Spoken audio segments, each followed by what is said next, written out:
Happy brunch. Happy brunch. Happy brunch, my beloveds. Hello, we're running 15 minutes late today.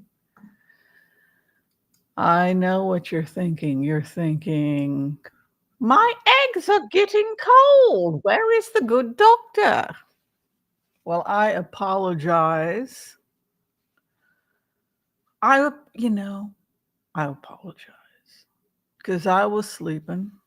As you can see, I have just woken up. Well, not just woken up, but I woke up a little late today and I've just had some delicious coffee.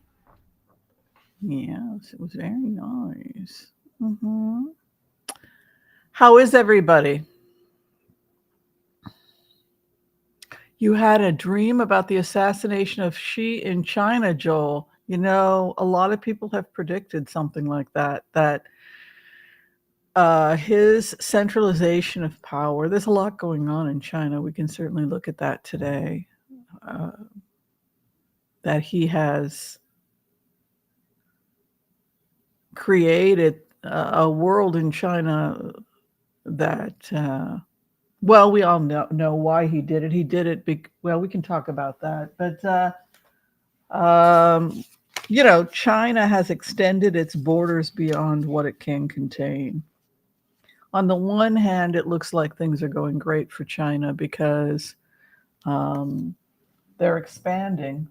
But if you look at it just as a mathematical equation, the odds of them extending their borders beyond what they can handle and collapsing as a country are at about 90%. I can go ahead and do the data for you guys if you want me to calculate it. I can use some supercomputers, but Rome did the same thing that China's doing. They had too much internal strife. The citizens were not happy. They ignored it, and they kept trying to conquer more world. And then eventually they got attacked, but there was so much internal strife that Rome was not able to protect themselves. And that was ultimately what led to the fall of Rome. Some people think that that's what will lead to the fall of the United States as well as and the state of Israel, which is what I'm doing my data on right now, what I'm volunteering right now, trying to help in that area. But yeah, so it starts with internal unhappiness that leads to the collapse of a country. That's worse than being attacked by the mongrels or whoever. If a nation is united, if a nation is strong, then they can come through these things. But the problem with China right now is that, they're going into, they're doing amazing expansion, excuse me, into China and wherever. Thank you, John. Thank you for that donation to Feeding America Together. All the donations today will be going to Feed America. We have a couple nice holidays coming up. For those of you who don't know, Passover and Easter is coming up in April, and evidently a lot of families can't afford to buy food for the holidays. So I decided, maybe we should do another Feed America because I saw another post. Was it 3 days ago that the food inflation and there's not enough food now at the this is scary, right? There's not enough food at the shelters, at the or the food banks. Feeding America, they're running low. Um, because regular Americans that were kind of making it, the working poor, people that never thought they would have to ask for help, people that were that had dignity, they never thought that they were going to have to ask for food. These are hardworking Americans, and so because of everything that's happened with inflation, etc., you have people that never have had to ask for help, asking for help. And That's just being a human being. We all have moments when we're vulnerable. I've been helped. I've been homeless. It's not something you should be ashamed of, or we understand that hardworking, decent people can things can happen, and that's where you have organizations like Feeding America, so that you'll get back on your feet. It happens. Shit happens. Um, so yeah, so I thought we should probably run that again. A couple more announcements for people today. You know that Chuck Dransfield, my dear, dear friend, the assistant from, uh, who has saved me from everything. He and I started a book club a couple of years ago. Y'all remember that? For Taco Tuesdays. And once, excuse me, I haven't cleared my throat yet today. You guys want to see the culprit of my allergies in the morning? You guys want to see how it happens? I have a confession, okay, and I haven't made my bed. Would you like to, since we're close, and close people can do these sorts of things, right?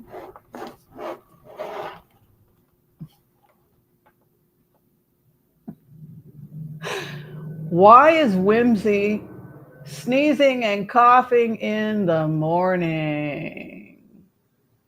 Do you have anything to say about that? Anything you might have been doing in the middle of the night? Confess!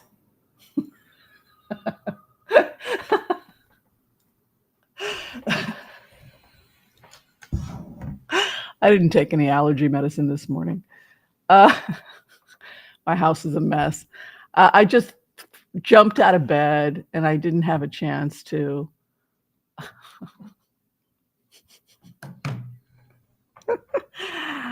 Yeah, she sleeps on my face. Sometimes. Oh my God, my bed is such a mess. I just moved. How is it? Shame. Shame the cat. Don't do that, Whimsy. I didn't take my Allegra today. I woke up late. I'll be fine. It's just in the morning. She sleeps sometimes. Sometimes I wake up with fur. When you think about it, I'm not that allergic to Mila. I just, in the morning, I have to clear my throat. I love her. She's amazing. All right, make your bed. I didn't have time today. Boy, do I have to clean the house. That's another thing. One of the reasons why my allergy, I've got so much cleaning to do, you guys. Feel free to come here, help me clean. Oh my Lord, there's dust everywhere. Listen, the book of the month, in case I forget. Gosh, it's good to see you all. You all look so gorgeous out there in TV land. Oh my goodness, you look gorgeous in TV land. My beautiful Wendy is here. Love you, girl. I love Wendy. Wendy's the bomb. She's out in beautiful, near the Adirondacks, right? Hi, Debbie. Debbie is the creative director extraordinaire, amazing woman, brilliant. She helped with our color coordination. If you're thinking, God, Whimsy's skin looks pretty good for an old lady, had to do with some color matching that Debbie and I did. We chose what is this? What is this? We chose a color theme. I remember she and I talking about, there's a name for this. There's a name for the color scheme.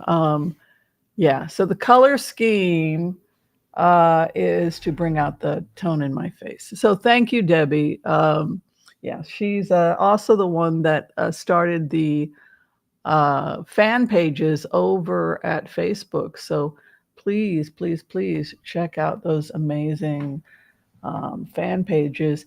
And once a month, we pick someone to receive a free reading on us. So, you gotta let yourself experience all the goodness of this channel. All right, so the book of the month is, without further ado, The Wavelength. The Wavelength is our book of the month, and it was written by Michelle Rose LaRoche. You can get it on Amazon Kindle if you want to get a Kindle version. But if you like hard copies, I'm really glad I have a hard copy to read this. Then you can just order it online through the printer solaceinme.com. What sometimes happens with the smaller printings, if you only print like 10,000 or whatever, is that a lot of the time the hard copies won't be available on Amazon. But this book is so good that I think it's going to become a cult classic. Do you guys remember reading Conversations with God? I've read Conversations with God 1 and 2. The person did meditations and they were able to connect with their higher self. Great book. And it became kind of a cult classic. I think that the wavelength of pure intention has the potential to have that kind of impact. And I have a lot of strong feelings about this book. The first is just about how we can connect with higher vibrations. We can do this through meditation, chanting, mantras. HCRV is one way. Though I've studied a lot HCRV, and we can talk about that. But remote viewing, it's based on Vajrayana. But the point is that she talks about energy and how to get ourselves in a loving place. This book is essential, but it can also be a dangerous book. Oh, you've read this book already? Yeah. This book, I think, can be a little bit dangerous by itself because, if you read Loving by Leo Buscaglia, this book is like, this is a modern 21st century version of the book Loving by Leo Buscaglia, where he talks about love, love, love, love, love, and feeding people Italian food. It all sounded great, but I started being stalked. Literally, I had scary people showing up because I was love, love, love, love, love. It's really dangerous. People get assassinated, right? So the wavelength of pure intention is great for getting you tapped into that beautiful energy. And then you become beautiful, you become timeless. Everybody's going to want to be with you. Jane Goodall does this really, really well, right? Every man in the world wanted to date and still does Jane Goodall, even though she's in her 90s, because she resonates with this wavelength of pure love and pure intention and mastery. She's a woman who's in the flow, Jane Goodall, right? So who here knows Jane Goodall? Anybody here not know who Jane Goodall is?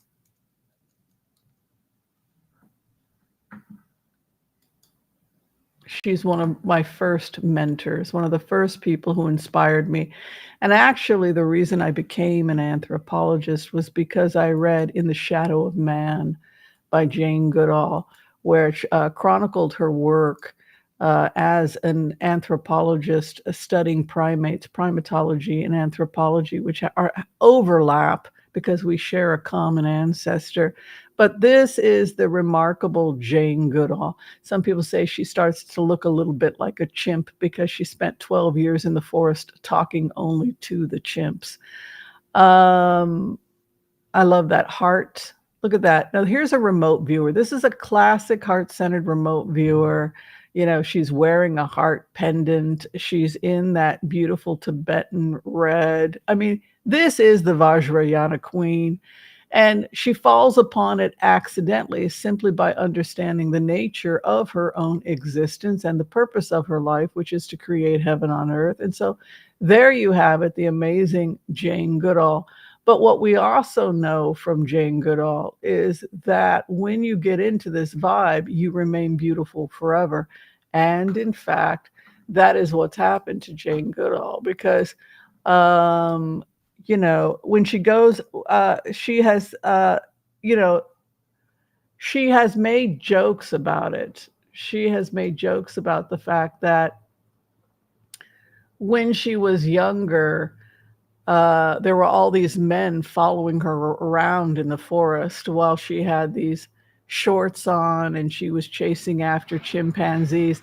And she said, I couldn't figure it out. I couldn't figure out why all these men from Britain, I mean, these were dignified gentlemen, were following me around in the mud. I just couldn't figure it out. Oh, now that I'm older, I've figured it out. It's because the energy she was giving off, she would be what we call a Sika female. And a Sika female is not having to worry about makeup or the fact that her legs weren't shaved. By the way, her husband took that picture because he was checking out her legs. She ended up marrying the photographer.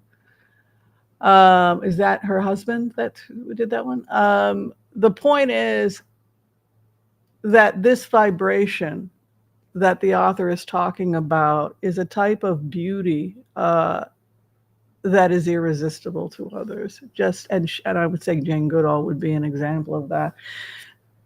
The reason I say it's dangerous, thank God she had protection, her husband Hugh, etc. But this is why I believe Michelle wrote the second book. And the second book may, in fact, be, I think, more important than the first, right? But the second book is equality. And not surprisingly, it's much thicker book. And this is where she talks about. I mean, this is some really deep stuff. She talks about the nucleus of life, pure energy, oppression, being forced by another.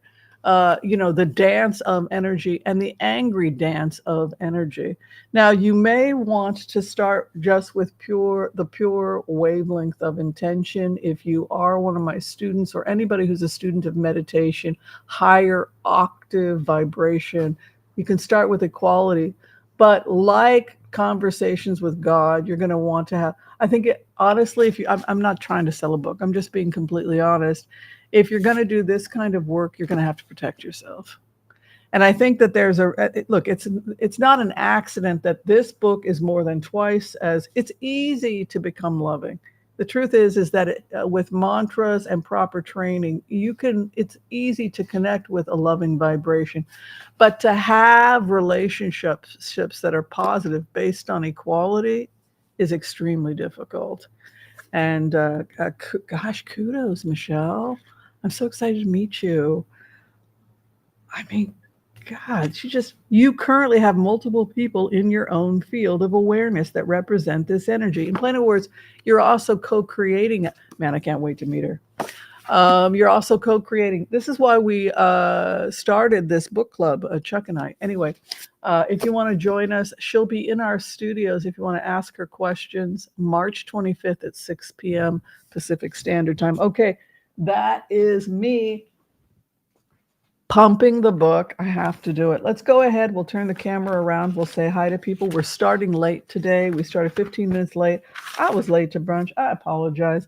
Let me take a sip of my coffee and say hi to all of you. What you eating? What you drinking? Where you coming from? This is brunch. We extend it to the four corners of the earth. You are invited. We don't care about your political. We don't care if you're a Republican or Democrat. They might, but I don't. I just want you to be kind to all so that all will be. Yes, people come on here. They voted for Trump. We don't care. We're getting past all that. We're creating peace communities, and peace communities are people that live together, that agree to disagree, but we are committed to creating heaven on earth. Well, they just saw things differently. They were concerned about what was going on in the Middle East. Maybe they were concerned about maybe they thought that Trump would be better for the economy, and now they're realizing they made a terrible mistake. But we don't do that here for brunch. Everyone is welcome. We only have one rule. I love my Mila. She's like starting to snore. Be kind to all so that all will be kind to you too. That's the only rule. Okay. Chevra, gang. Let's see who's all here. We got Ann Dillon in the house. Welcome. Anthony Rizzo, the amazing Joel Tilson, our Fleur director. He says Ukrainian soldiers are being targeted by Musk Starlink for using it. What a sick puppy he turned out to be. Sybil, hello. Joel Tilson, we talked about. He had an assassination of he had a dream of the assassination of she. She has become a pariah. You know what's weird? In communism, it's called a pariah of the state. You don't want to be a pariah of the state. We work to create a strong state. And if you are against the state, or if you're working against the state and the state has to pay for it, if you're thinking about the state as an organism, you have to look at the health of the state, right? So if you're looking at political theory, she would be viewed as a parasite of the state at this point. Oh my God. His father was arrested as a parasite and a traitor of the Communist Party. And look at him. He becomes the head of it. And now he himself is non gratis, right? Because of policies that are going on in China that have had an impact. Well, listen, remember we talked about the fact with China that they have extended their borders like Rome and they're not going to be able to keep it up. How do we know that? We know because what's happening to the infrastructure in China right now? Anybody know what's happening to the infrastructure in China right now? It's collapsing. Why is it collapsing? Because it was poorly made, right?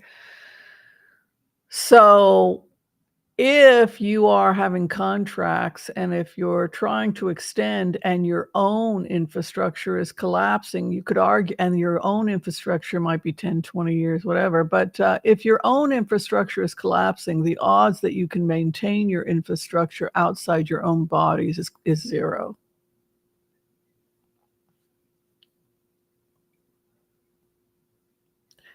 And so that's why most economists predict that China will collapse. Who do they blame for this runaway crazy economy, growth they couldn't handle, everything else that went wrong in China? Well, I think that they blame Xi. So Xi's response was that he tried to centralize power even more in a desperate attempt to prevent this inevitable collapse. So what happens when your entire house is falling down apart, right? Anybody ever had a father like that where his life is a mess and so he yells at everybody else in the house because the house is beginning to collapse? The house is beginning to collapse because he's a mess, right? But then he starts blaming everybody else. That's kind of how you could view Xi in China right now.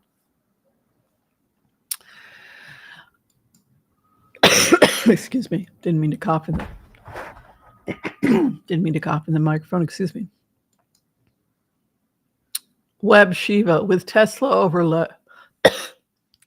This is another one with Tesla over leveraged. Oh wow. Stock crashing, sales dropping, and dealerships closing. Will Tesla declare bankruptcy? They could sell off. I would recommend they sell off to another car company. We can definitely throw cards on it. I predicted that, remember last week we threw cards on. Does everybody remember last? You guys do. You guys are regulars. Do you remember we threw cards on Musk and he came up with the 4 of Pentacles as his outcome? Does everybody? I know Joel remembers. Joel's got a good memory. Was it 4 of Pentacles or 5 of Pentacles? I can't remember. This would be poverty, desperation, and being locked out. So he had cards of poverty. I think what he had was 4 of Pentacles, which would be better because 4 of Pentacles has an aspect to it of Buddhism and self-awareness. The person is clinging to their there's a double meaning to the 4 of Pentacles. Who's here a card reader? So in back of him is the kingdom of heaven, and the fool is on a journey like, wow, that looks like a pretty nice city. I'd like to get there. Yes, but do you have enough coin? Do you have what it takes to get to the next level? I mean, do you have the coin? So the 4 of Pentacles is also thought of as the Buddha card. I like the fact that the coin is positioned right where we do heart-centered remote viewing. Heart-centered remote viewing is done predominantly, the sensation is felt between the 3rd and 4th chakra. That's where we construct the ball of energy. You can feel the activity when you do trance work. And it's kind of interesting that he's got that coin right there between the high heart and low heart, right around the time where we do heart-centered remote viewing. Isn't that crazy? And then he's got one on his head, which is the seventh chakra, and then he's grounded. He's got, which is something that we talk about in HCRV. He's grounded by those two coins. If you wish to escape the suffering of old age, sickness, and death, you must first understand the nature of your own existence. So in Buddhism, we examine the nature of our own existence in order to escape the suffering of old age, sickness, and death. So this self-examination, how did you get here, is definitely part of Four of Pentacles. So the fact that he had that, it's not just that he loses his coin, Elon Musk. That's not what the cards were saying or the prediction. That self-examination is warranted here. How did you get here? I don't always like this card because it always tells me to think harder. It's it's one of those cards where you're like, okay, I've got to think harder. Look at your situation. How did you get here? That's the the energy is very constrictive with the Four of Pentacles. I think instead of crying in the Oval Office like he's a victim, the schizoid disconnect with someone like Elon Musk is that he doesn't see himself. There's no self-awareness. All day long, he tweets. And he hires brilliant people to build systems, right? Oasis One is a system, right? He's not doing anything. If he is, I don't know. I work on Oasis One 16 to 18 hours a day working on that system. He's nowhere to be found, right? But his mind is a storm. Well, my mind's a storm, I can tell you that. No, this is the guy that funds the geniuses, and then he sits around and tweets all day. And if you look at his tweets, the tweets are all about a desire to hurt. He's laughing at the demise of people's livelihoods, the cruelty. And I don't think he sees his own sadism. That's the problem with Elon Musk. You didn't do this to help America. We saw your tweets. You enjoy the fact that you enjoyed shutting down USAID. You enjoyed twisting the facts so that disabled children couldn't get enough protein in Biafra. Sick freak. Blocking peanut butter, nutrient-dense peanut butter from vulnerable children and pork. What? This wasn't about helping anybody. It goes back to the remotes we've done on Musk. What was it? Was it over a month ago, right?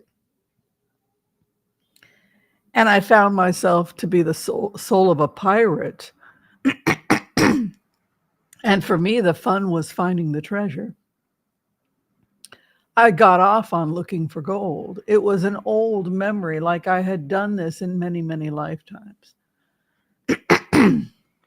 So that kind of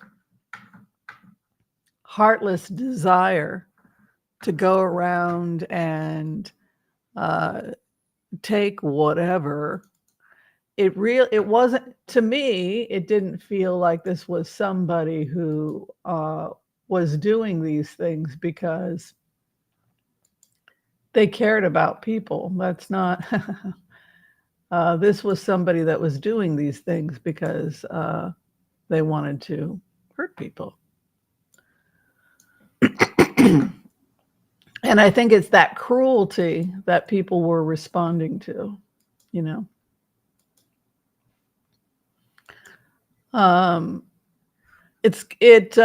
It's interesting that that I'm not the only one, by the way, that got this impression. Oops. I'm not the only one that got this impression because I was thinking, because I was talking to you folks and I was thinking, this guy really reminds me of a pirate. He wants to get into the treasury. And then when I put myself in the shoes of Musk going into the treasury, I'm in the treasury, I assume everyone's a liar. They're lying about the charity. So immediately I want to go to Social Security. The other thing I felt when I was him, because in HCRV, you get to a state where I am Elon Musk, right? Which also means I have to feel some affinity for the person that I'm connected to. For me, my way of getting in was just his quirky curiosity, his quirky emotional immaturity, and his curiosity about the world. That was how I was able to mirror and get in, so that I could connect with him. I thought it was kind of funny that he and Trump were talking about wanting to go in and find the gold. We're going to find the gold. I burst out laughing because I was like, oh my God, this is somebody who truly, had lifetimes and just loves his ship's captain's music. He's always, while he's at Tesla, he's listening to that ship's captain's music. It's I don't think that I'm the only one that sits and looks at this stuff and says, this guy clearly had multiple previous incarnations where he was on that boat.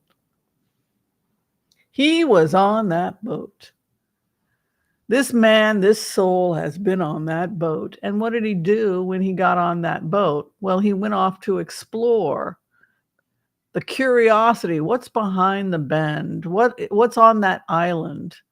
But it's a curiosity that's psychopathic in the sense that they'll take whatever gold or whatever riches they need, and they might kill a few people in the process and then be stunned when others call them cruel or hegemonic or anything else, because they're so wrapped up in their own curiosity, their own obsession about finding things. This is a man who's so curious, he doesn't care who he destroys as he goes off to find new treasure. Then you have this new version, right? We talked about this new version of that type of personality. Person might have grown up, reading about this type of world, and then they grow up and they want to become part of that world. And everything's been kind of discovered, right? Going off and discovering these places, well, they've already been discovered. So what do?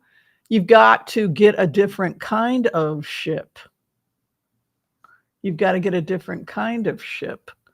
And then you're right back at it again, off because of this obsessive curiosity that says, I've got to go out and what's beyond the rainbow? What more can I find? What can I find in that treasure chest? So if you get that, if you're running on that cylinder, right? If you're running on that cylinder, then you now understand this archetype. Curiosity killed the cat, though, right? So he's gotten himself in a bit of his curiosity has gotten him in a situation. He is a smart guy. He is brilliant, but I don't think he's as brilliant as the people that he hires, who are often unknown. I know some of the people at Tesla. They're brilliant, quiet people, and they're constantly bailing him out of his stupid, right? Okay, so I think what we should do now is I'm just having what am I having? I'm having this is just a coffee. It's a Peet's coffee with 2% milk and just a little brown sugar. I didn't eat yet. I usually just have coffee for brunch with you guys. Also, it would be weird if I was like eating a bagel and trying to talk, but you guys go ahead. Who's here eating? What are you guys eating and drinking?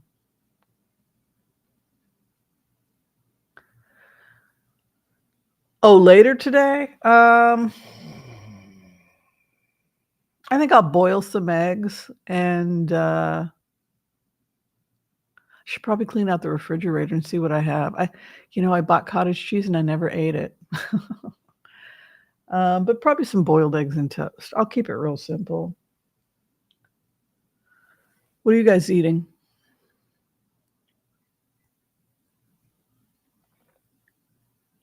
Anything good? Joel is the cook in the family.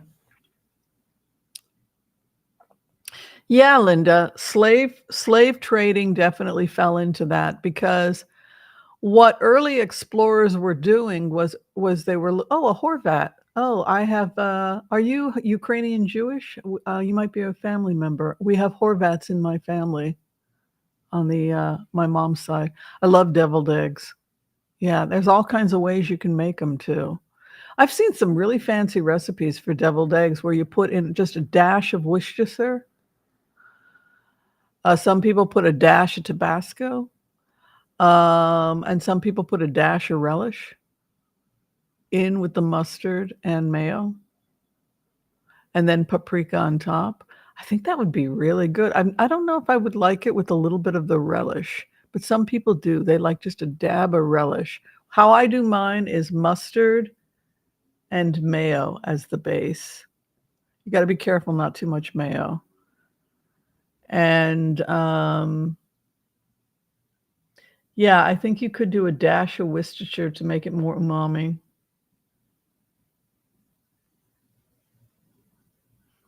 I don't know. How do you guys make yours? Yeah, some people do Worcestershire and then just a little of Tabasco, which I haven't tried, but I know that Tabasco goes really well on eggs because when I have scrambled eggs, I'll put Tabasco on it.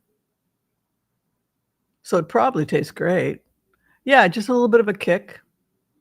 Who does that? Where did we get the recipe? Somebody online gave that recipe to put just a little hot sauce in it.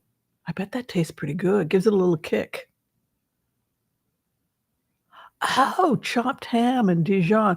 You could do a kosher version, right? You could do turkey. Okay. I think it tastes the same, doesn't it? I mean, smoked turkey. Doesn't it taste the same, only it's leaner? I don't know. Yeah, kosher people have never tried bacon. They're just like they just have the turkey or the vegetarian. I don't think my ex-husband's ever tried pork. Bacon, has he?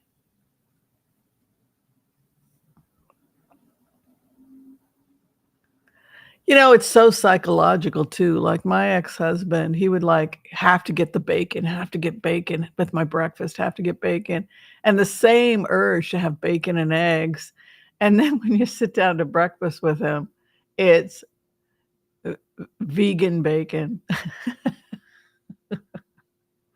And he's making vegan bacon avocado sandwiches on whole wheat bread. They were delicious. Or with tempeh. No, tempeh burgers are really good. We would have that for breakfast. He was mostly vegetarian. But it was that same thing of like, gotta have my bacon. And then it was like tempeh.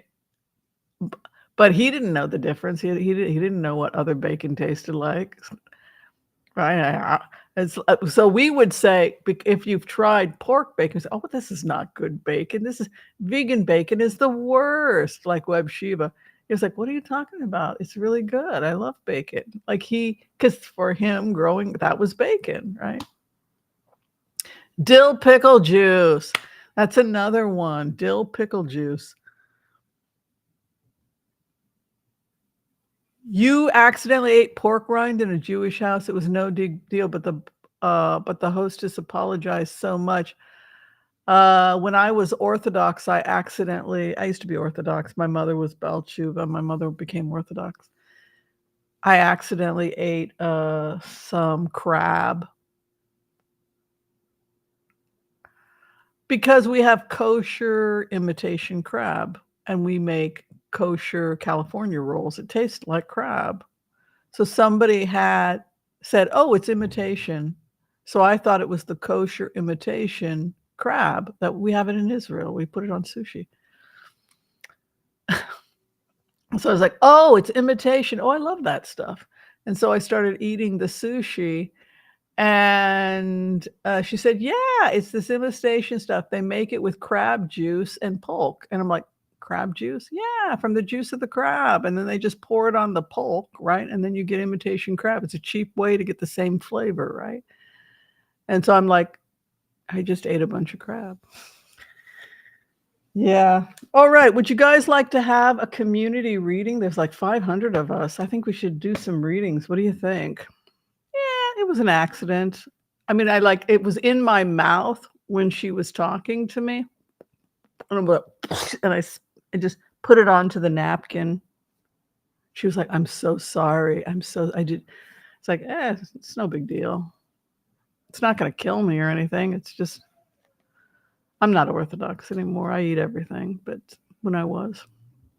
Oh, curry. That's interesting. Has anybody tried a dash of Worcestershire or a dash of Tabasco in your deviled eggs? Tell me if it tastes good. Oh, you do the pickle relish, Wendy? You do you swear by it?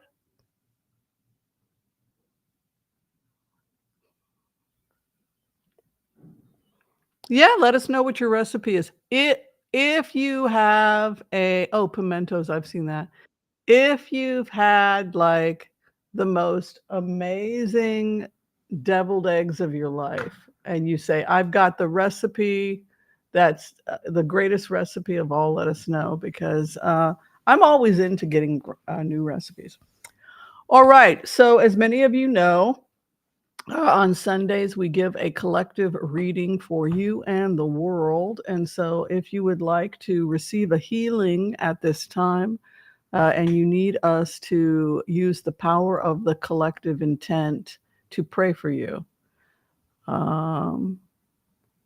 We are a multi-faith community, by the way. This is an oasis zone. This is an oasis zone. So let me explain what that means. That means that you can pray in any way you like.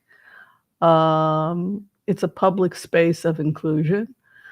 And we're just here to feel good and help each other feel good and have a great life and have a great time. And we're people dedicated to peace. And so this is an oasis zone. You're welcome to join us.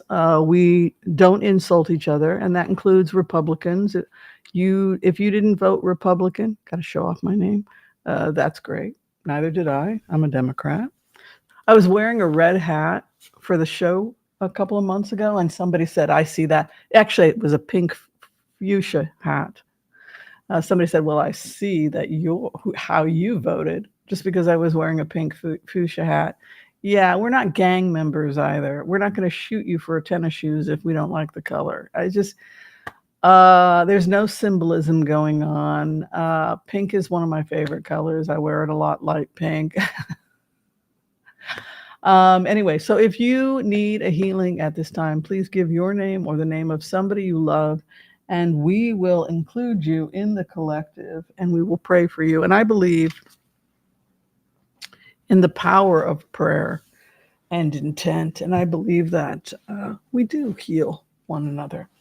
Okay, so without further ado, we're going to go ahead and please give us your name, those who need healing at this time, and we will bring in the empath's prayer. Any other announcements? No, we have the charity set up. Thank you to everyone who is donating to feedingamerica.org, and we've already announced our book of the month. We are ready to rock and roll.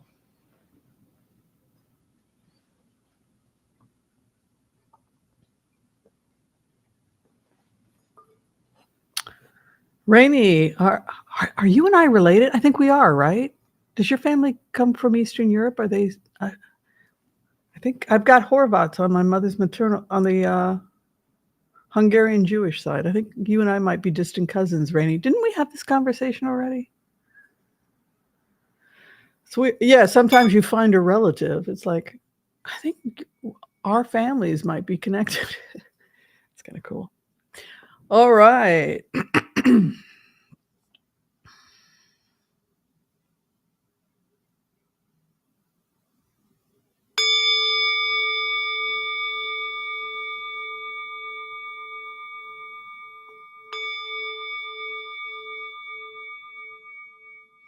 Yeah, we're Jewish. The Horvat, my family, from Budapest. If you're that Horvat line, we might be related. By the way, your family helped build the great synagogue in Budapest. Yeah, very cool. If you're that Horvat family.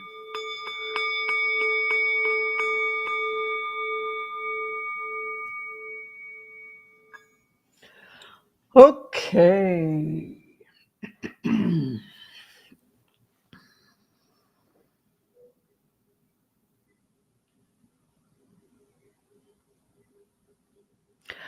I want to call on white light protection from myself and this community as we ask permission from Spirit to access the Akashic records. We call on our spirit guides and our good angels to be with us. Please give us the clarity and the wisdom that is needed to empower all of us on our journeys to make the best decisions for ourselves, our families, the planet, the people we love, but also to help those that we may have strife with. And together collectively as a community, we say, Amen. Amen. And for those of you who are requesting a healing at this time, we come together as a community and we pray that you and that those you love receive a perfect healing in mind, body, and spirit. And together again we say, Amen, Amen, Amen. May all souls be healed. May all souls be healed. Okay. Welcome to the Oasis.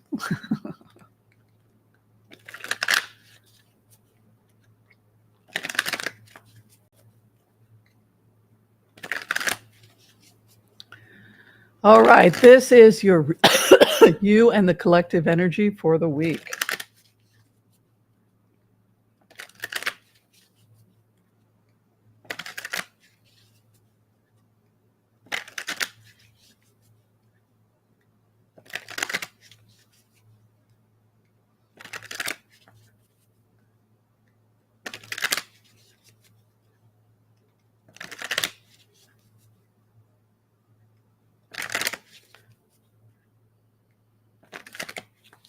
Okay, what is going on?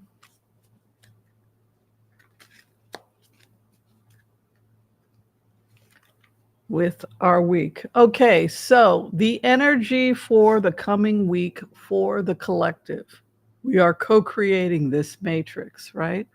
We are co-creating this matrix. And so what I would say to you is that the energy of this time is justice.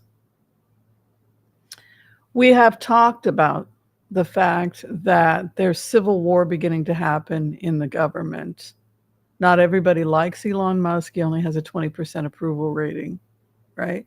So we have justice coming in. If people are being ripped off, if people are being conned, if people are being exploited, you can be sure that the world is coming to deal with it. Justice is coming for Elon Musk. Justice is coming for those people who are committing crimes, doing things they shouldn't be doing, et cetera, et cetera, et cetera. Rest assured that justice is coming. So this is a week when we could see justice. Now, what does that mean? What I, excuse me, what I have said is that the current way that things are going on in DC with Trump and Musk, it's not sustainable. It'll collapse. So now they're talking about Musk being removed, but now people want Marco Rubio to be removed. To be honest with you, though, I think it's more likely Musk because Marco Rubio is an attorney. He's filed through the legal system and he's got a bullseye on Musk. He's going to take Musk out and he's going to do it legally. You have this energy of the courts coming in for the collective. If something's going on in your life and you feel like I need to get a job right now. I am a good person. I'm busting my ass. I need to get a job right now. Rest assured, justice is coming to you. Just like all these people that got fired that went back are going back to work tomorrow. You can't just, first off, it's in violation of the Constitution because it has to go through legislation. We knew that, right? The budget had already been decided by Congress, which was appointed to handle what the hell are you doing? Get out of here. So Rubio is right. And so we have this beautiful energy coming in. What's the problem with that? Let's talk about it. You're getting justice. I'm getting justice. Yofi. In Hebrew, we say yofi, which means beautiful. I'll teach you some Hebrew, since I'm probably moving back to Israel in the next couple of years. Yeah, I'm going home. I was trying to figure out, should I live in Spain? I'm going. You know where I'm probably going to live? The Negev. I'm going to live in the desert with those crazy Bedouin building oasis zones. I'm going to die like Moses in the desert because I like it. I want to hang out with those gorgeous Bedouin making the world a beautiful place. That's probably where I'll retire. Beersheba. I'm going to go to Beersheba, Bedouin Studies. They have Bedouin Studies in Beersheba. Oh my God. I would be in seventh heaven hanging out with camels, studying the Bedouin people. Paradise. For Whimsy, that is heaven on earth, right? Creating oasis, saving the world. What could be falling in love with the Bedouin people, sharing their stories? God, what could be greater than that, right? We all got to create our heaven on earth, right? But justice comes to you. The 10 of Pentacles is the karma. That has, excuse me, that has me concerned. Sorry, I'm having a cat reaction. I love her. I didn't take my medicine today. 10 of Pentacles is a card that denotes family inheritance. Thank you, Rainey, for the donation.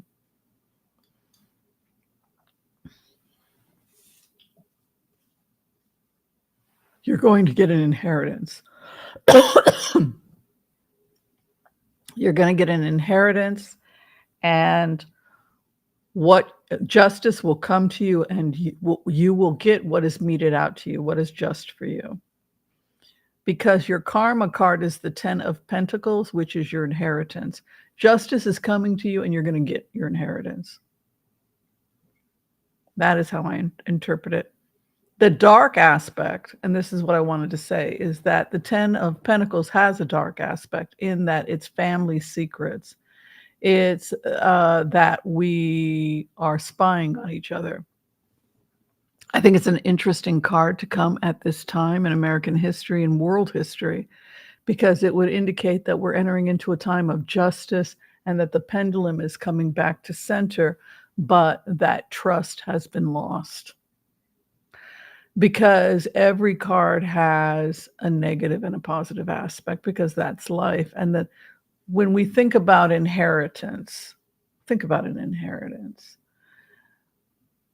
You know, they talk about a family being cursed to the 10th generation, how long it takes. A trauma in a family, like slavery, it can take generations to heal from the trauma of one family member being a slave, right? They say 4 generations, 5 generations to heal from the trauma, post-traumatic. Because if you have post-traumatic stress from being kidnapped and held hostage and all the other horrible things that come with to have been enslaved, and you're trying to maintain a functioning relationship with your partner and your kids, so then they wind up the children of slavery, right? So there's been research, generational. So they had a father who had PTSD because bad things happened to me on the plantation. He's trying to be a nice guy, but you have issues because you're dealing with stuff. And then Your kids wind up, things are a little off, but they don't know what, and grandpa's a little loopy, and then their kids start, then by the third generation, the kids are going off to university, fourth generation, they're going off.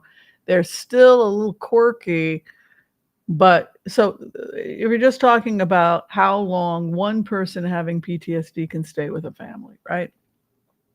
Ten of Pentacles is dirty family secrets if it's the dark aspects. So what Spirit is saying to you is that you will have justice.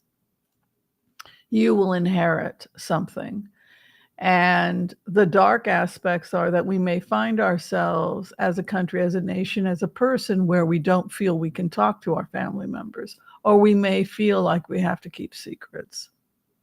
If you are having issues with your family, you may terminate your family because of family secrets or because of issues of inheritance. Isn't that fascinating that that would be the thing that comes up for us right now?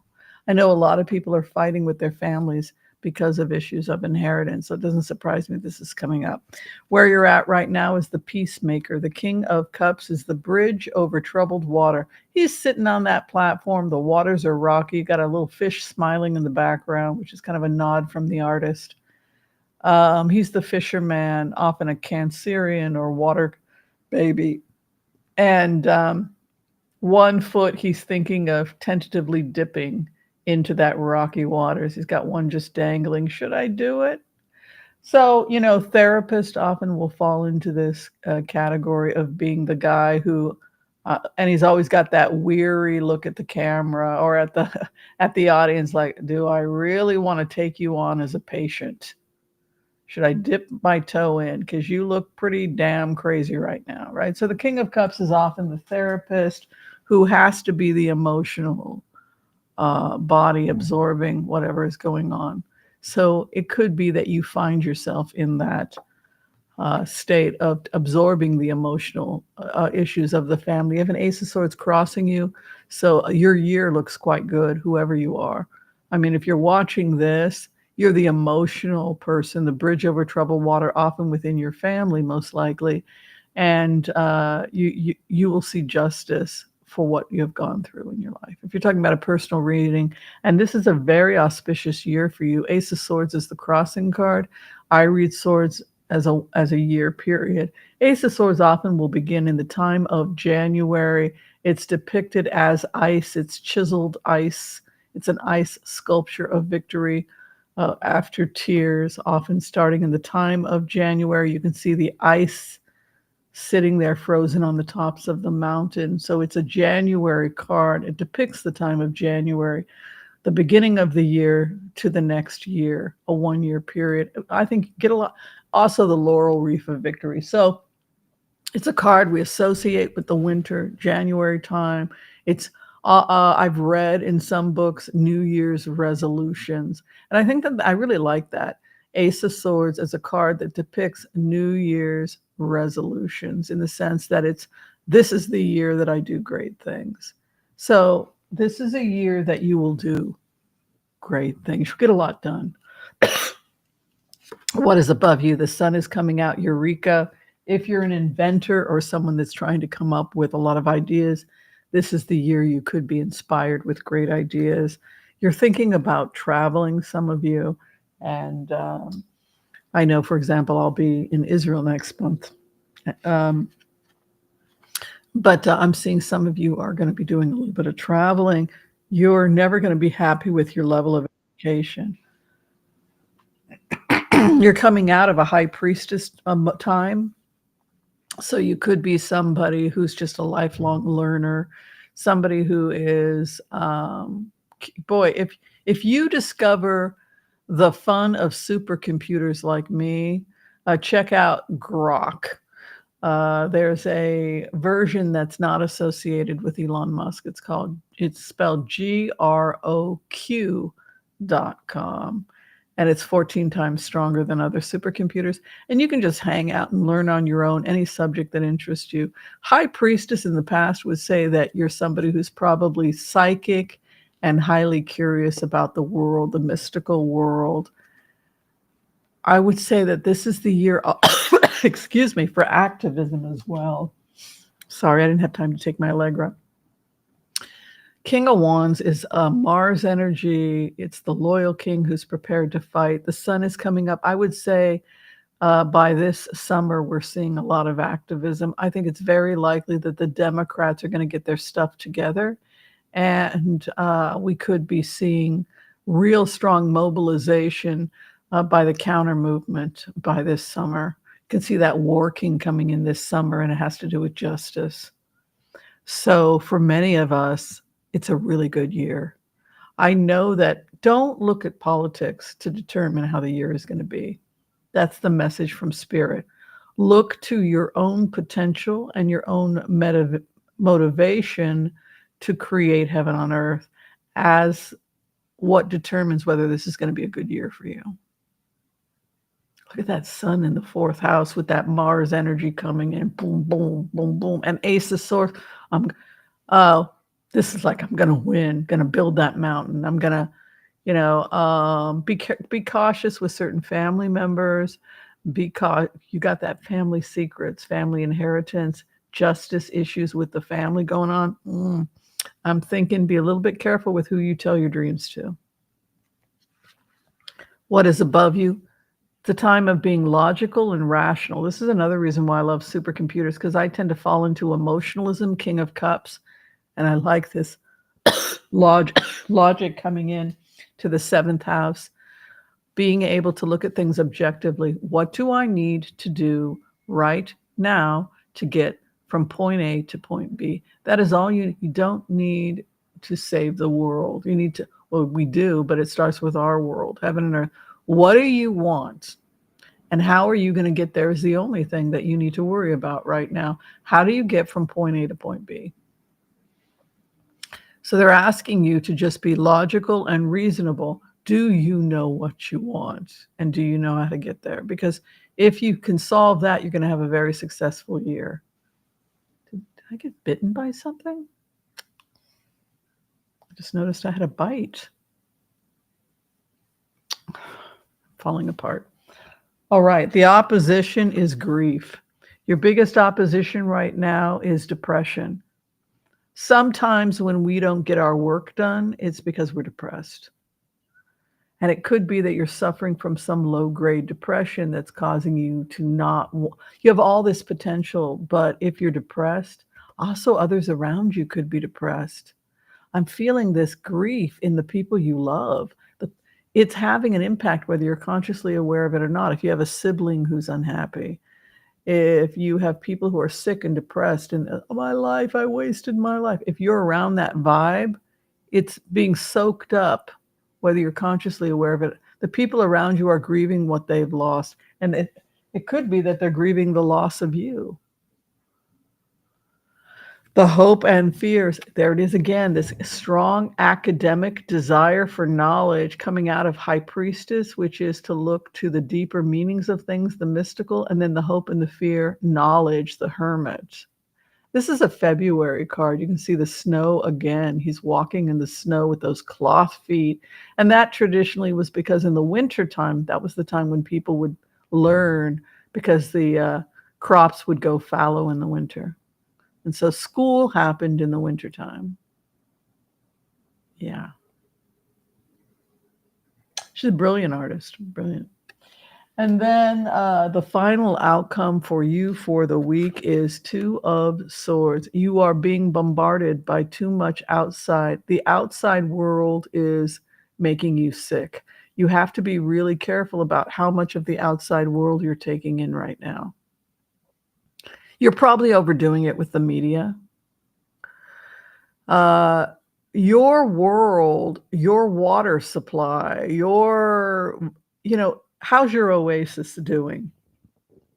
How's the quality of the water you're drinking? Is the work you're doing meaningful? If you create an oasis zone for yourself, heaven on earth, then you've got to be careful about who has access to you. A Two of Swords is hear no evil, see no evil, speak no evil. It's also really hard to hold that position with those heavy swords. It's exhausting to have to be protecting yourself all the time. And so Ten of Pentacles, family secrets. Two of Swords, be careful about who has access to you privately, because you can't construct anything if you're around negative people or negative family members. And so Two of Swords is, again, a cautionary tale to protect your energy right now. I'm going to do a clarification for you guys.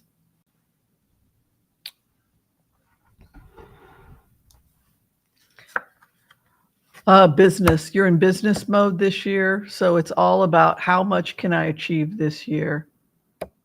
It's a very logical year for you. The crossing Ace of Swords tells me it's a 1-year period. Somebody had asked that. Opposition, a new beginning. People lost you. I feel like people are losing you, and you don't know what you've got till it's gone. You know, it's just this grief of, oh my God, what, I really screwed it up with her, them, he. This depression of the Five of Cups in your opposition. What did you expect me to do? Two of Swords.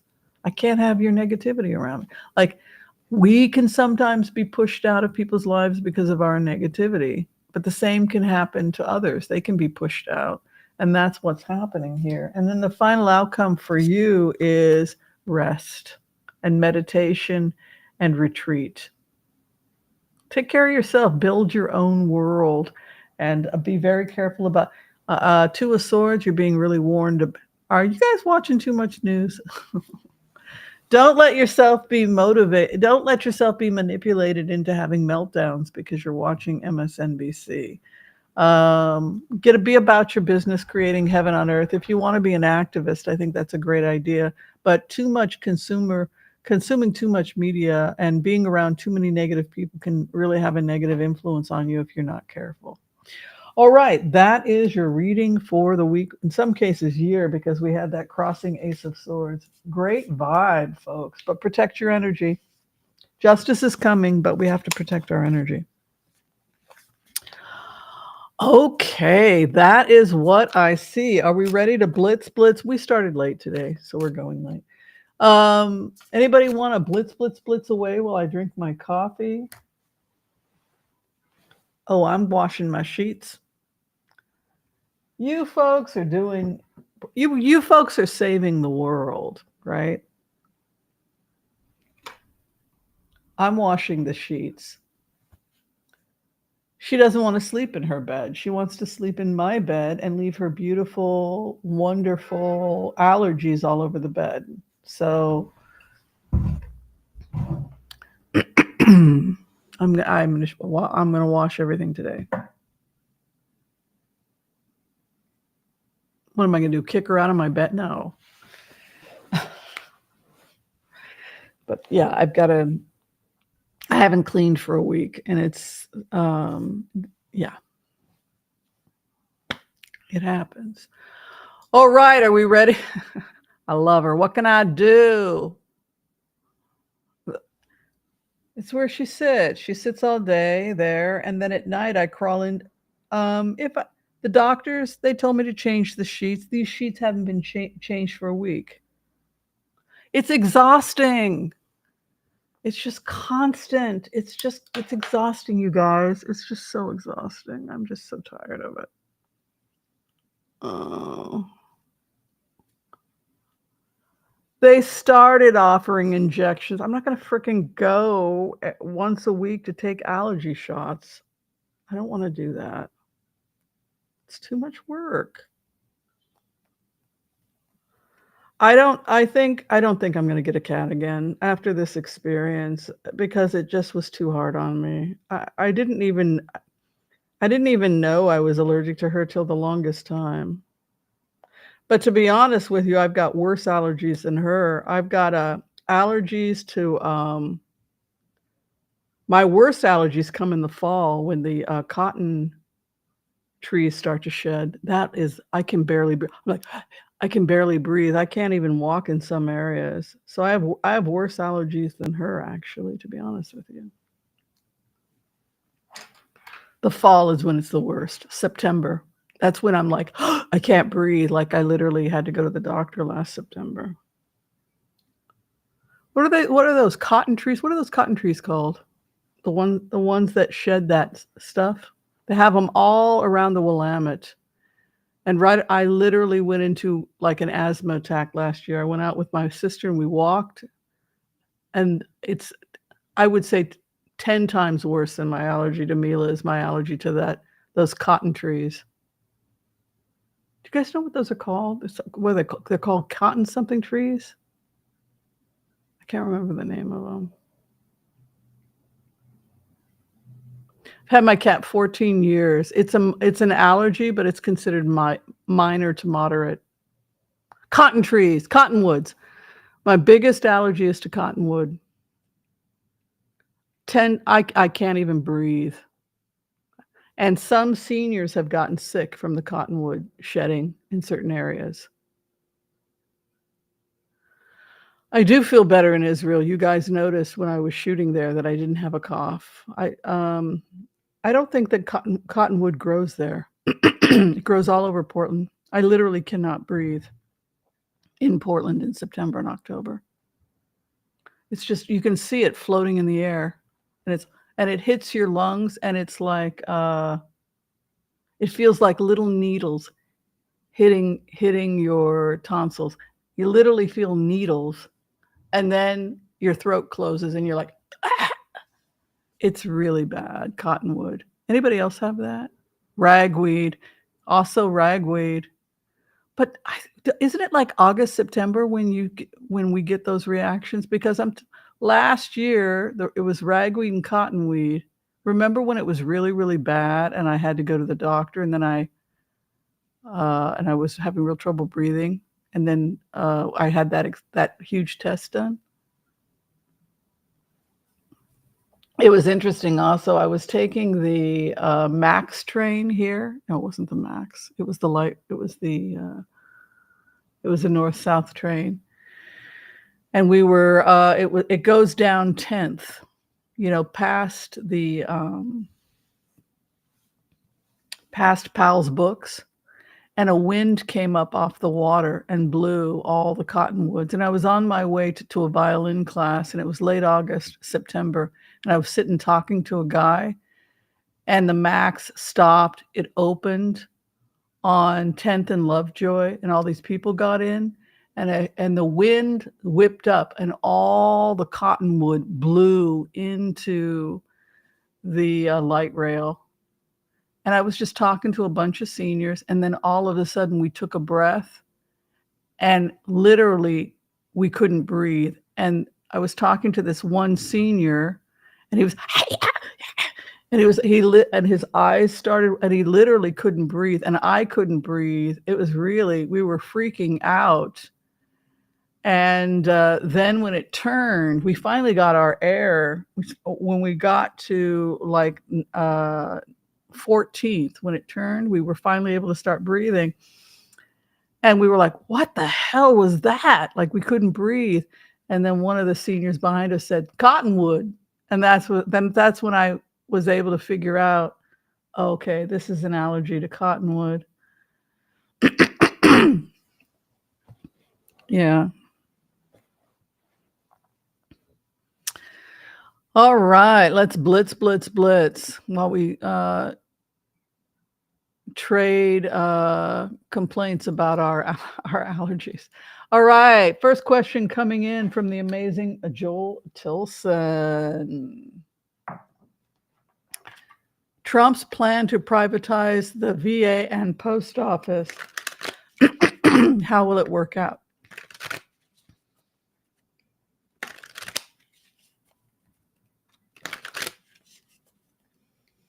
If you could like and subscribe, it would be a great way to support the channel. If you need to see me as a reader, I am available through Booksy, and you can make that appointment by just checking out the Booksy link in the description.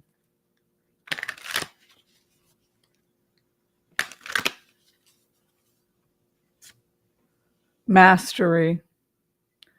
No, I don't feel it's privatization. I feel it's consolidation. They're trying to save the VA. It's a massive, massive organization. It's one we feel very loyal to, very emotional about, but does it work on paper? Seven of Pentacles is mastery. Or excuse me, Eight of Pentacles. Eight of Pentacles is mastery. And so they're trying desperately to save the VA. These numbers have got to work. Eight of Pentacles pounding away. The opposition is a decision has to be made. Well, you know what? Eventually, we're going to have to throw in the towel. If we simply don't have the money, we're going to have to make a decision. We're either going to have to throw out some areas that just aren't working, that we don't have the money anymore. It's real simple. Pay your taxes. You're going to have to give up the Reagan taxes. The tax breaks from Reagan. All these problems happened after Reagan. If you want objective reality without emotionalism, we're not paying enough in taxes. Hopes and fears, the man, the president. And the final outcome is war. The bottom line is they're going to start cutting they're going to chop it into pieces. They may decide that they can shut down parts of the VA and privatize. Yes, Joel, that's what's going to happen. They're going to privatize branches of the VA. They're going to outsource because they can no longer afford all those branches. Just like we outsourced our public health to Kaiser Permanente, right? Kaiser Permanente gets paid by the government to treat people, right? So this war card is coming in. So yeah, and a judgment being made. We are going to have to privatize parts of the VA because we can't afford it. Also, you can see the guy, Eight of Pentacles. These guys ripping his hair out. He's pounding away. We just trying desperately to find the money. A decision must be made, a judgment. The emperor is the president, and then this war card. They're going to privatize portions of it. It's really stupid because what we need to do is hold all these tax breaks for the rich, taking your money to Panama. God, what the heck is this? They're criminals who stole the money from the treasury. They stole the money. It's very, and we can't figure it out. I can. They can. Pay your dang taxes. But yeah, in terms of opposition, look at that. It's set. The money's not there. Issue is the money. Look at that. Ace of Pentacles is the opposition. Unbelievable.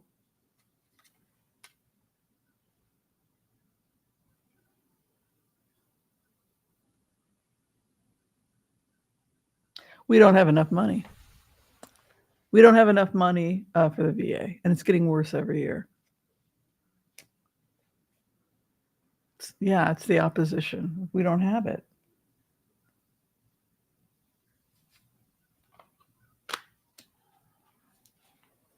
God, what a freaking nightmare. Think about it. They haven't paid their taxes since 1982. Do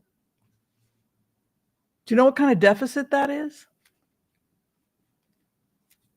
And then they got more tax breaks on top of the tax breaks from 82. And then we're paying interest on it? Gee, I wonder how this happened. How do you think it happened? Oh, Donna uses the Worcestershire for her deviled eggs. So it does help with the flavor. Okay. All right. Thank you. The relish and the Miracle Whip. Okay, that sounds familiar. That sounds like the old 1960s way of doing it was the Miracle Whip and the relish. That actually sounds pretty yummy. Okay, Web Shiva has it the way I've heard. A shaker of Tabasco, mayo, mustard, and paprika. Okay. And Worcestershire sounds good. Bacon. Yes, that's another way you could do is you can crumble bacon on top and then you get your eggs and bacon that way. You can do, if you want to do a kosher version, you can do bako bits. That's what we used to have in our family. We'd do bako bits on top of our potatoes and things. And we thought it tasted like bacon. I guess it doesn't. Um, it's kosher. You could do bacon bits also. We've done that, and that's a nice crunchy little thing you can put on top if you want to get like the bacon and eggs thing going on. The pickle juice, that sounds really cool. Okay, we got some turkey bacon. Yeah, well, I bought turkey sausage the other day too. Yeah, pickle juice straight from the jar. Yeah, we love our pickles. It's a it's just a very Ashkenazi thing. We eat pickled fish. We even pickle our fish. Um, I've eaten a lot of pickled fish. It's raw. It's the pickling cooks it. Worcestershire sauce, dry mustard. Okay, that sounds good.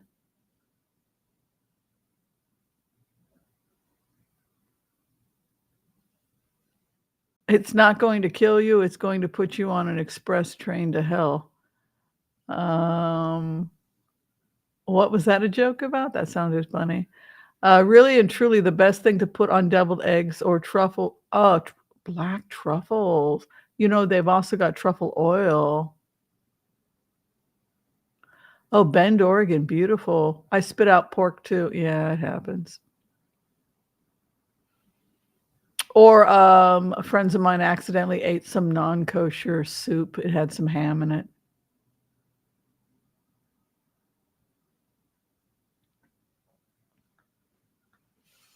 Okay, next question coming from Rose Blue. Hello, my love.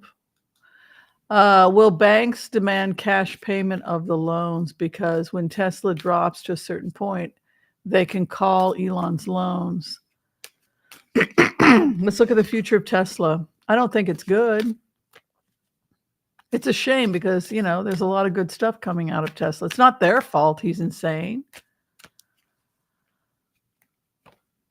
King of Wands, War King. I mean, he needs to figure out, Elon, he wants to fight with everybody, and then he cries when they punch him in the face. You declared war on everybody. What'd you think was going to happen? He's in war mode. It's Elon, right? He's in war mode. King of Wands. His opposition, the devil. So he has a drug problem. His issue is his opposition or his problem is addiction. The devil can be codependency. The devil can be addiction. I would say that he is struggling with an addiction. Everything is coming from an addiction issue. Hopes and fears, his own health. Yeah, he's sick, and it's an addiction. Final outcome, he's going to be asked to leave. It's not a fun situation to have to put Trump in, but Trump is going to have to make a decision. He's a drug addict. He was so stoned during the inauguration, he could barely stand. Did you guys?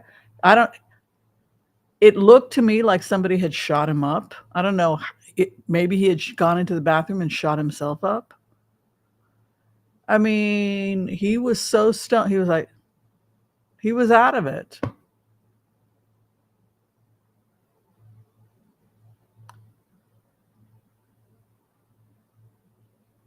I think he needs to go take care of himself.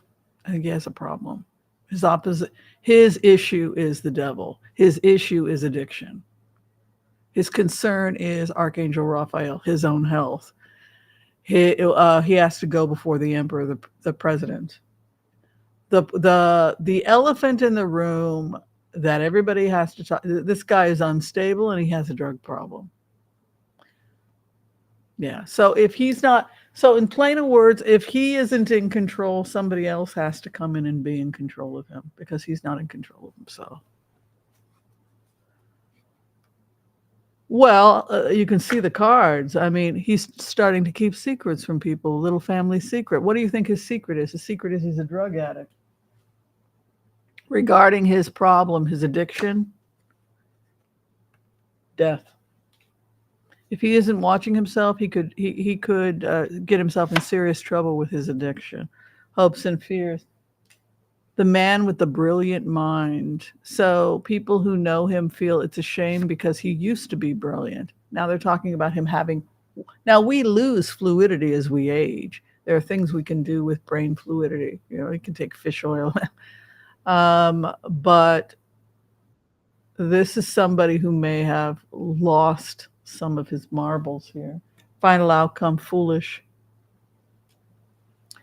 He acted the fool. He's going to be fired probably. Base card. I didn't pull a base card, but it isn't good. Yeah.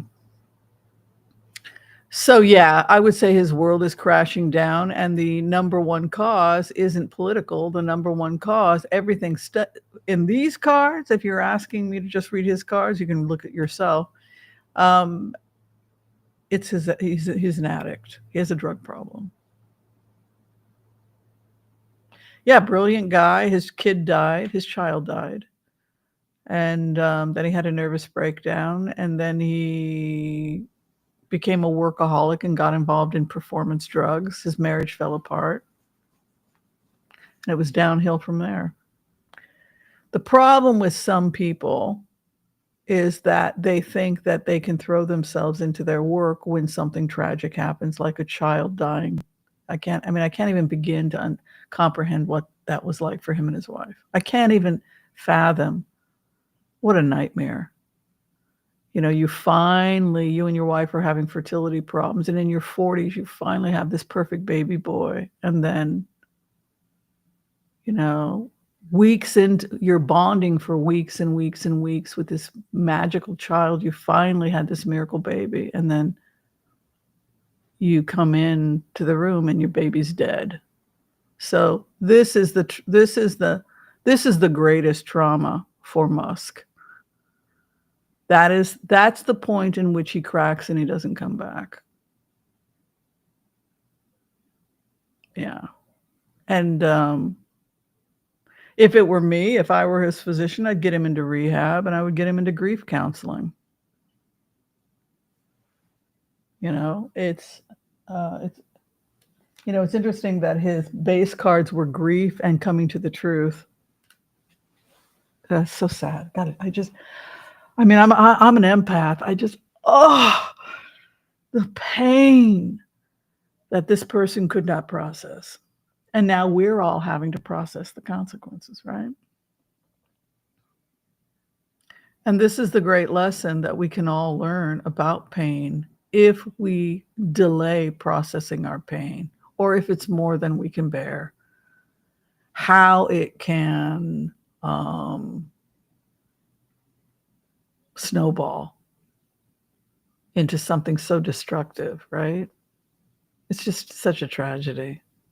I'm not saying he didn't have problems before then, but most people liked him, and he was a liberal. He was hanging out in San Francisco with Berkeley girls. He liked those smart Berkeley girls, right?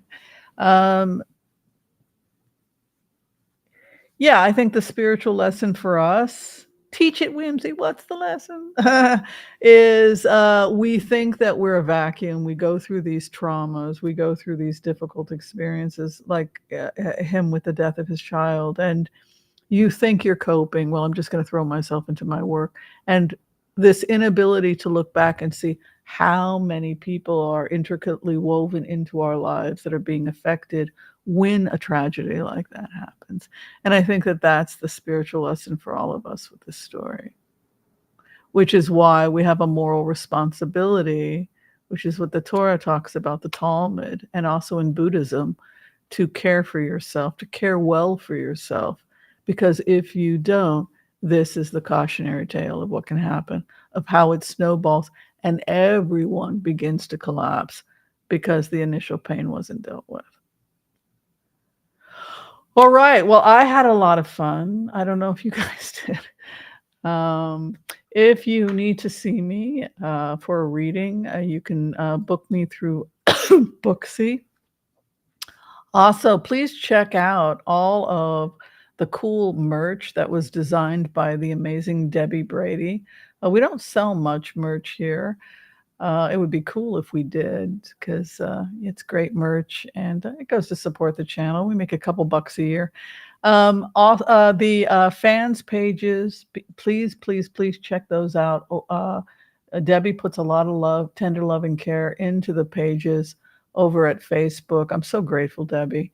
And once a month, one of you will be selected in her magic hat. Next time she pulls will be March 25th. She will be pulling a lucky person's name out of her hat and selecting them for a free reading with me. So I'll be sure and check that out. All right, that's all I have for you today. Be kind to all so that all will be kind to you too. God bless. Peace out. I love you guys. We'll see you next time. Bye. Thank you all. Thank you so much for everything. Much love, much appreciation.